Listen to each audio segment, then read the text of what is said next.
Jonathan, it's great to see you today. It's great to be here. Thank you so much, Jason. Jonathan, you've got the most popular pro Ukraine YouTube channel that does hour-long interviews. And it's got a really funny name. It's called Silicon Curtain. Where'd you get that name from? So I sort of agonized for quite a while, but it seemed to be an obvious one to me because, back in the day, the Iron Curtain is what divided Russian, essentially, tyranny from countries that embrace democracy, plurality, this kind of stuff. But that was a physical divide cutting Europe in half. Now, Russian propaganda is ever present in every single device that contains a silicon chip. So for me, that barrier between freedom and Russian sort of autocracy and propaganda is everywhere. It's ubiquitous. So, where do you get this interest in Russia, Eurasia? What's your background with this? So this is one which I always try to give a proper explanation because Ukrainians, have a certain suspicion about people who've come from, I would say, a Russian studies background. If you say that you kicked off your interest by being, really delving into Russian language, literature, culture, and history, of course, you are now seen with a little bit of suspicion, and absolutely rightly so. And there are, of course, a lot of Russophiles who were deeply enamored and find it very difficult to come to terms with the idea that Russian has essentially taken, I would say, a fascist turn. It's difficult for them to really get their heads around that. But I always found it deeply fascinating, but because it was traumatized, because it was such a sort of messed up place. So essentially, yeah, a deep interest in Russia and the region and the mechanics, I would say, of Russian imperialism. So, your YouTube channel has done dozens and dozens of interviews at this point, and I'm just curious, how much has it grown during the course of the war? And when you read the comments from people, what are they showing? Are they showing that they're still interested in what's happening in Ukraine, or is the public's interest simply waning at this point? Well, this is an interesting one. I think I came to the realization. Well, let's start with the channel first of all. I mean, if you rewind back to, let's say Christmas 22, the channel had been going for about sort of about 7 months or so. It started in April 22 after the war. It had about 8,000 subscribers after nearly a year of doing it. Fast forward a year, and it's almost up to 80,000. We're about to sort of clock into about 100,000. So for a format of hour-long, in-depth interviews, that's quite a big viewership, I would say. So, since you're doing tons of interviews with some big names, what do you think are the biggest problems that Ukraine's facing today? What sort of problems do you see? I think the problem, you mentioned it there, one of the first problems is getting engagement, get engagement of the media, get engagement of people, and then turning that audience into activists. Because you have a lot of people who are concerned with Ukraine, but turning them from being sort of passive consumers of information into people who are actively fundraising, reaching out to Ukrainians. I think that is a huge challenge. The channel now is, I would class it as activism as opposed to journalism. We encourage people to really get involved. But to tie this in with your previous question, I think people started paying attention to the declining audience for Ukraine stories because people started noticing last year that what we're looking at YouTube, we're seeing these things happen. The Novichokhask is hit. You've got strikes against Odessa. You've got and strikes against Crimea, Sebastopol. All these things are happening, and that you tune into the mainstream media, and very little of this is actually covered. But actually, I became concerned about this back in 2023. At the point where it became clear that the spring offensive was going to become a summer offensive, and then it relatively quickly became apparent that that wasn't going to deliver the advances that the media had hyped up. And to an extent, I think some politicians, for various reasons, hyped that up as well. At that point, I think the audience started to shrink dramatically. But if you're in the pro-Ukrainian bubble, you don't necessarily know it. If you are a member of NAFO, you don't necessarily see this happening because you're surrounded by like-minded people. You're seeing comments, you're seeing activism, you're seeing people getting really engaged with everything that's going on day by day.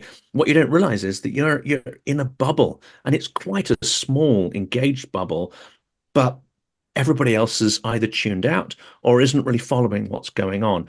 That's been a concern of mine really for the last year and a half. So, how do you see the influence, though, of Russia's efforts, its propaganda? How's it changing what we see in the public or in the media? Russia, I mean, we've talked about this before. I think Russian propaganda is pernicious because it's not trying to make you do something. It is fundamentally trying to make you do nothing. It's trying to erode your belief in institutions, in values, and in the power of politics. It's going to try and make you cynical and nihilistic. To that end, I think the objective of most of Russian propaganda is to encourage you to do nothing. And one of the ways it does that is to say, look, Russia is internal. Russia is invincible. You really can't beat Russia because we've got so many people. You know, we've got infinite resources. We've got so much weaponry. We've got this, we're that, we're mighty. Just don't even bother. Don't even try. And of course, that won't wash with Ukrainians. They won't listen to that. But a lot of Westerners on both the left and the right will be taken in by that and will say, well, look, this is true. We've got to negotiate. So there are multiple ways in which you can play that, I would say, nihilism, that sense of hopelessness. The main one that Russia, I think, is trying to do is to prevent Western shipments of arms and support to Ukraine, which is why what happened, of course, last week with the passing of the aid bill has really got them riled up. It means that huge investments in their propagandistic networks, their assets and their useful idiots in the West has not worked. So, when you see what's going on in Europe, though, it does seem that at times perhaps support's waning. For instance, what do you make of the situation going on now with Germany refusing to give the Taurus missiles and refusing to seize Russian money and give it over to Ukraine? What do you think is going on? So I think this is multi-layered. I mean, first of all, Germany is second by volume of munitions provided to Ukraine. France, which actually doesn't get so much press, is third, and Britain is in the recent aid packages is probably sort of I'd say matching France probably at this point in terms of volumes. I haven't seen the exact sums. So it's not as if Germany is not supporting Ukraine. It's not as if they've abandoned Ukraine. Germany is definitely, I think, wants Ukraine to survive, but it doesn't want Russia to collapse. And here we're back to another propagandistic trope, and that is that somehow the overlords in the Kremlin are mad. They're lunatics who are going to unleash nuclear Armageddon on the world. This is a classic propagandistic narrative. Again, they know they won't prevent Germany and the US from supporting Ukraine, but they will use this to prevent certain classes of munitions being provided. They will try to use this threat to make sure we don't over provide to Ukraine, to make sure we don't establish the determination for Ukraine to be victorious and to supply Ukraine accordingly. This, unfortunately, seems to have worked really right from the start of the war.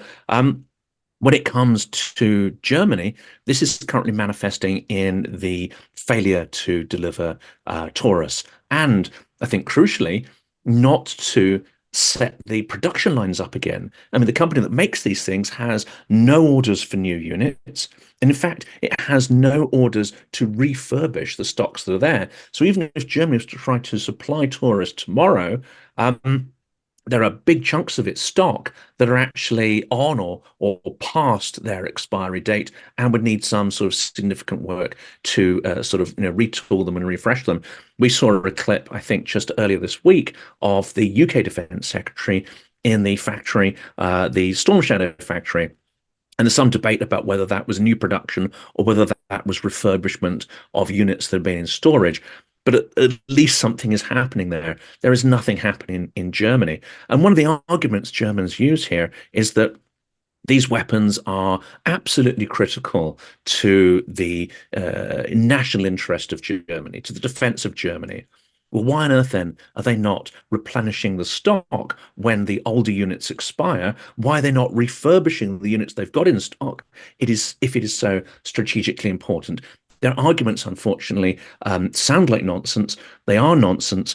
And if you're going to be charitable, you can say this is because the nuclear threats, the nuclear blackmail propaganda has worked on them. If you want to be uncharitable, you can say this is because They don't want to burn their bridges with Moscow. They don't want the assets of Western companies still operating in the territory of Russia to be fully seized. They don't want to sort of close off all of those business opportunities. That is the cynical argument there. The same arguments could be made around the frozen Russian assets. Why aren't those fully handed over to Ukraine when they could be absolutely game-changing and help towards Ukrainian victory? Again, you've got these two poles. Either it's a form of gullibility, or it's cynicism that is off the scale.